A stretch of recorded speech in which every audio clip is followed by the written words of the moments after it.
ನಮಸ್ಕಾರ ಸ್ನೇಹಿತರೆ, Karnataka stories business ಎಪಿಸೋಡ್ಗೆ ಸ್ವಾಗತ. ಇವತ್ತಿನ ವಿಡಿಯೋದಲ್ಲಿ ನಾವು ಮಾತನಾಡುವುದು ನಮ್ಮ ದೇಶದ ಹೆಮ್ಮೆ ನಂದಿನಿಯ ಬಗ್ಗೆ. ಇದು ಒಂದು ಹಾಲಿನ ಪ್ಯಾಕೆಟೇ ಆಗಿರಬಹುದು, ಆದರೆ ಇದರ ಹಿಂದೆ ಲಕ್ಷಾಂತರ ರೈತರ ಬದುಕು ನಿರ್ಮಾಣವಾಗಿದೆ. ಅಮೆರಿಕಾದ ಬೃಹತ್ ಕಂಪನಿಗಳ ಷಡ್ಯಂತ್ರ ಮತ್ತು ಭಾರತ ಅಮೆರಿಕ ನಡುವಿನ ದೊಡ್ಡ ವ್ಯಾಪಾರ ಸಂಘರ್ಷವನ್ನು ಈ ವಿಡಿಯೋದಲ್ಲಿ ಸಂಪೂರ್ಣವಾಗಿ ತಿಳಿದುಕೊಳ್ಳೋಣ. ನಂದಿನಿ ನಮ್ಮ ಮನೆ ಮಗಳಂತೆ. ಬೆಳಗ್ಗೆ ಎದ್ದ ಕೂಡಲೇ ಟೀ ಅಥವಾ ಕಾಫಿ ಎಲ್ಲರಿಗೂ ಬೇಕೇ ಬೇಕು. ಈ ಹಾಲು ನಮಗೆ ಜಸ್ಟ್ ಅ ಡ್ರಿಂಕ್ ಅಲ್ಲ, ಅದು ನಮ್ಮ ಅನ್ನದಾತನ ಆದಾಯ. ನಂದಿನಿ ಸದ್ಯಕ್ಕೆ ಸುಮಾರು 25 ಲಕ್ಷ ರೈತರಿಗೆ ಲಾಭ ಕೊಡುತ್ತಿರುವ ಸಂಸ್ಥೆ. 50 ವರ್ಷಗಳ ಕಾಲ ಹಳೆಯ ಈ ಕಂಪನಿಗೆ ಇವತ್ತು ಬಿರುಗಾಳಿ ಎದ್ದಿದೆ. ಇದಕ್ಕೆಲ್ಲ ಕಾರಣ ಅಮೆರಿಕ. ನೀವೇನಾದ್ರೂ ನಾವು ಹೇಳಿದ್ದು ಕೇಳಿಲ್ಲ ಅಂದ್ರೆ 26% ಟ್ಯಾರಿಫ್ ಹಾಕ್ತೀವಿ ಅಂತ ಹೇಳ್ತಾ ಇದೆ. ಅಮೆರಿಕ ಹೇಳ್ತಾ ಇದೆ, ನಿಮ್ಮ ಭಾರತದಲ್ಲಿ ನಮ್ಮ ಹಾಲಿನ ಉತ್ಪನ್ನಗಳನ್ನು ಮಾರಾಟ ಮಾಡೋಕೆ ಬಿಡಿ. ಹೌದು, ಅವರಿಗೆ ಬೇಕಾಗಿರುವುದು ಮಾರುಕಟ್ಟೆ. ಭಾರತ ಜಗತ್ತಿನ ಅತಿ ದೊಡ್ಡ ಮಿಲ್ಕ್ ಪ್ರೊಡ್ಯೂಸರ್. ಇಲ್ಲಿ ಮಾರಾಟ ಮಾಡಿದ್ರೆ ಅವರು ದುಡ್ಡು ಮಾಡ್ಬೋದು. ಆದ್ರೆ ಅದೇನು ಪ್ರಾಬ್ಲಮ್ ಅಂತೀರಾ? ಇದರ ಹಿಂದಿನ ಕತೆ ಹೇಳ್ತೀನಿ ಕೇಳಿ. ಅಮೆರಿಕಾದಲ್ಲಿ ರೈತರಷ್ಟೇ ಅಲ್ಲ, ಅಲ್ಲಿ ಎಲ್ಲರೂ ಬಿಸ್ನೆಸ್ ಮ್ಯಾನ್ಗಳು. ಅವರ ಹತ್ರ 2000ದಿಂದ 3000 ಹಸುಗಳು ಇರ್ತವೆ.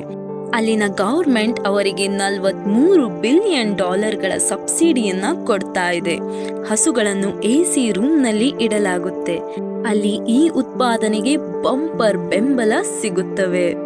ನಮ್ಮ ದೇಶದಲ್ಲಿ ಒಂದು ಮನೆಗೆ 2ರಿಂದ 3 ಹಸು ಇದ್ದರೂ ಕೂಡ ಚಿಲ್ರೆ ದುಡ್ಡು ಬರ್ತಾ ಇದೆ. ನಂದಿನಿಗೆ ಹಾಲನ್ನು ಕೊಟ್ಟರೆ ತಿಂಗಳಿಗೆ 12,000 ರೂಪಾಯಿ ಆದಾಯ. ಅದರಿಂದ ಮಕ್ಕಳ ಸ್ಕೂಲ್ ಫೀಸ್, ಮನೆಯ ಖರ್ಚು ಎಲ್ಲವೂ ನಡೆಯುತ್ತೆ. ಈಗ ಅಮೆರಿಕ ಹೇಳ್ತಾ ಇದೆ, ನೀವು ಟ್ಯಾರಿಫ್ ಅನ್ನು ತೆಗೆದುಹಾಕಿ.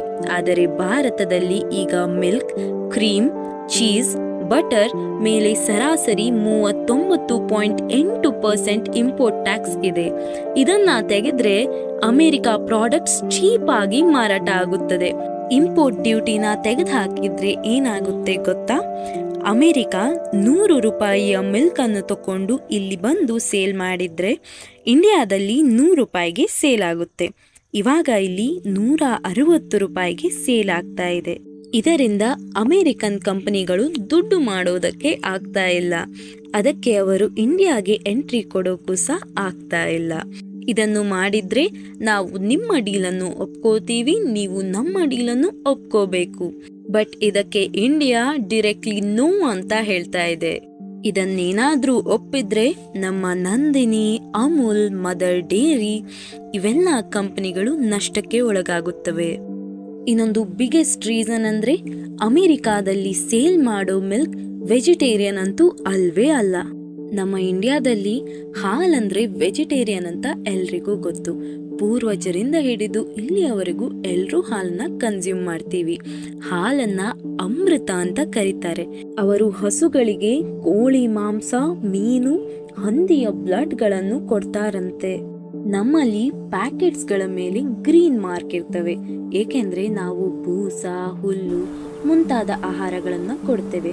ಬಟ್ ಅಮೆರಿಕಾದಲ್ಲಿ ಪ್ಯಾಕೆಟ್ಸ್ಗಳ ಮೇಲೆ ರೆಡ್ ಕಲರ್ ಮಾರ್ಕ್ ಇರ್ತವೆ. ನಮ್ಮ ರೈತರಿಗೆ ಇದು ಬಿಸ್ನೆಸ್ ಅಲ್ಲ, ಇದೇ ಜೀವನ. ಹಸು ನೋಡ್ಕೊಳ್ಳೋದು, ಹಾಲು ಕಡಿಯೋದು, ತುಪ್ಪ ಮಾಡೋದು ಇದು ನಮ್ಮ ಸಂಸ್ಕೃತಿಯ ಭಾಗ. ರಾಮ, ಕೃಷ್ಣ ಕೂಡ ಹಾಲು ಕುಡಿದವರೇ. ನಮ್ಮ ಮನೆ ಮಗಳು ನಂದಿನಿ ಏನಾದ್ರೂ ಸೋತ್ರೆ ರೈತರು ಕೂಡ ಸೋತಾಗೆ. ರೈತರು ಸೋತ್ರೆ ಗ್ರಾಮೀಣ ಭಾರತವೇ ಕುಸಿದಂಗೆ. ಇದು ಕಾಂಪಿಟೇಷನ್ ಅಲ್ವೇ ಅಲ್ಲ ಸ್ವಾಮಿ, ಇದೊಂದು ಕಗ್ಗೊಲೆ. ಉದಾಹರಣೆಗೆ ಇಲ್ಲಿ ಇಬ್ರು ರೇಸ್ ಮಾಡ್ತಿದ್ದಾರೆ ಅಂತ ಅಂದ್ಕೊಳ್ಳೋಣ. ಆದ್ರೆ ಒಬ್ರು ಮಾತ್ರ ಸ್ಟೀರಾಯ್ಡ್ ನ ತೆಗೆದುಕೊಂಡು ರೇಸ್ಗೆ ಇಳಿದಿದ್ದಾರೆ. ಹಾಗಾದಾಗ ಇನ್ನೊಬ್ಬರ ಕತೆ ಏನಾಗುತ್ತೆ ಹೇಳಿ? ನಿಮ್ಮೆಲ್ಲರಿಗೂ ಗೊತ್ತಿದೆ, ಕಾಲು ಮುರಿದ ಸ್ಥಿತಿ ಇದ್ದ ಹಾಗೆ ಆಗುತ್ತೆ. ಆದ್ರೆ ಇಬ್ರು ಓಡ್ತಿರೋದು ರೇಸೇ ತಾನೆ. ಹಾಗಿದ್ರೆ ನ್ಯಾಯ ಎಲ್ಲಿದೆ? ಅಮೆರಿಕಾದಲ್ಲಿ ಫುಲ್ ಸಬ್ಸಿಡಿ ಸಿಗುತ್ತೆ, ಆದ್ರೆ ನಮ್ಮ ರೈತರಿಗೆ ಸ್ವಲ್ಪ ಸಹಾಯ ಸಿಗೋದು ಕೂಡ ಹೆಚ್ಚೆ. ಅವರದ್ದು ಲಾರ್ಜ್ ಸ್ಕೇಲ್ ಮಾರಾಟ ಆಗಿದ್ರೆ ನಮ್ಮದು ಕುಟುಂಬ ಆಧಾರಿತ. ಇಂಥ ಕಾಂಪಿಟೇಷನ್ನಲ್ಲಿ ಗೆಲ್ಲೋಕೆ ಆಗುತ್ತಾ?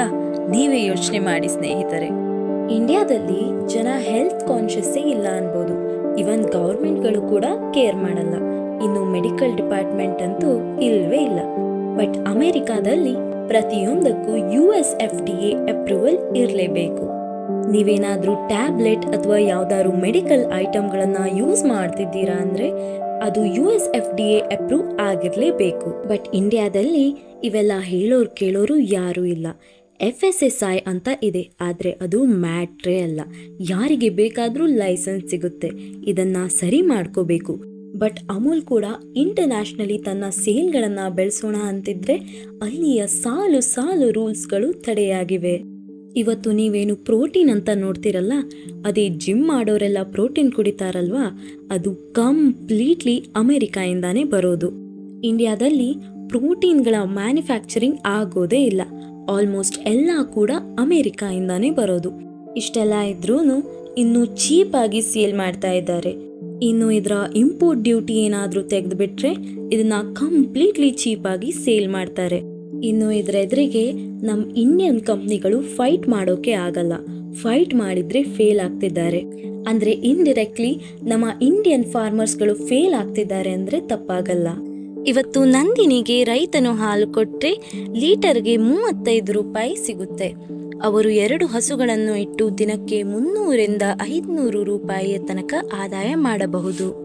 ನೀವೇ ಊಹಿಸಿ ನೋಡಿ, ಅಮೆರಿಕಾದಿಂದ 100 ರೂಪಾಯಿಗೆ ಉತ್ಪಾದನೆಯಾದ ಹಾಲು ನಮ್ಮ ದೇಶಕ್ಕೆ ಡ್ಯೂಟಿ ಇಲ್ಲದೆ ಬಂದ್ರೆ ಅದು ಇಲ್ಲಿ 105 ಅಥವಾ 110 ರೂಪಾಯಿಗೆ ಮಾರಾಟ ಆಗುತ್ತೆ.